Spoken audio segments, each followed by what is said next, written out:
السلام عليكم ومرحبا بكم في قناتي. فيما يخص وصفتنا اليوم، كانت حلوى اقتصادية وجافة وبنينة وتقطع بكمية لا بأس بها.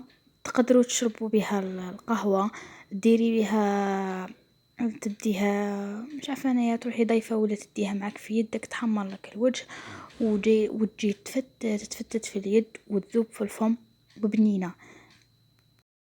ما عليكم غير تتبعوا طريقة التحضير ونبداو على بركة الله.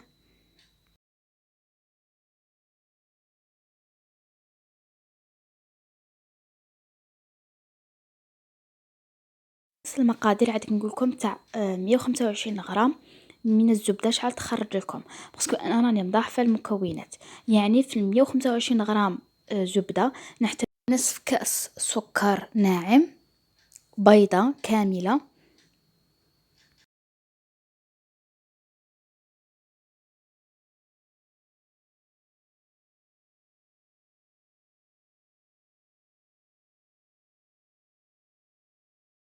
ربع كأس زيت نباتي، وتخلطي جيدا حتى تحصلي على كريمة.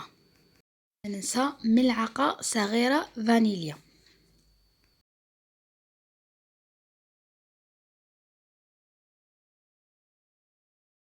زدت لها 2 ملاعق كبار من المايزينا. تنجمي تستغني عليها، تنجمي ديريها تنجمي ما ديريهاش. تزيد هشاشه وطراوه للكاطو تاعنا، ونديرو الفرينه تاعنا.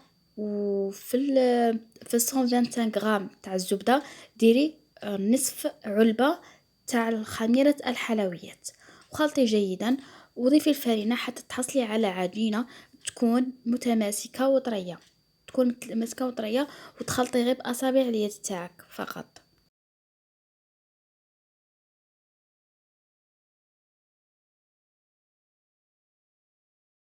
بعد ما تحصلنا على عجينة تكون متماسكة وتلصق في اليد، نديروها في ساشي باش نحلوها. والمول اللي استعملته هو جاي على شكل دمعة.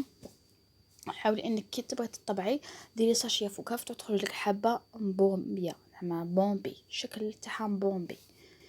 خص الطياب تاعه، شعلي في زوج الفرن تاعك من فوق وتحت، وطيبي حتى تحصلي على اللون الذهبي. ما يشدلكش بزاف الطياب تاعه، مامبا واحد 20 دقيقة والكاطو تاعك يكون طابلك. فيما يخص طريقة التزيين اللي درتها، استعملت جوز الهند. درت حوالي كأسين من جوز الهند، حمصتهم في المقلاة وضفت لهم 2 ملاعق كبار تاع الكاكاو وهو سخون، وحركي مليح حركي مليح حتى تحصلي على هذا الخليط. هذا اللي عادك نغطوا به الكاطو تاعنا. الكاطو تاعنا درت له الكوفيتير اللي كنت زدت له الماء زهر، خففته يعني، ومسحت الحبه تاع الكاطو تاعنا ودرتها في الخليط تاع الجوز الهند والكاكاو. وهذه هي الوصفه تاعنا. يجيك بنين ويذوب في الفم ويقطع بكميه معتبره. هذه هي تفرحي وليداتك مع القهوة تاع العشية، ولا تروحي ضيفة. ولا انا شنقولكم يا البنات، نخليكم نلتقي في وصفة جديدة وفكرة جديدة. مع السلامة، في امان الله.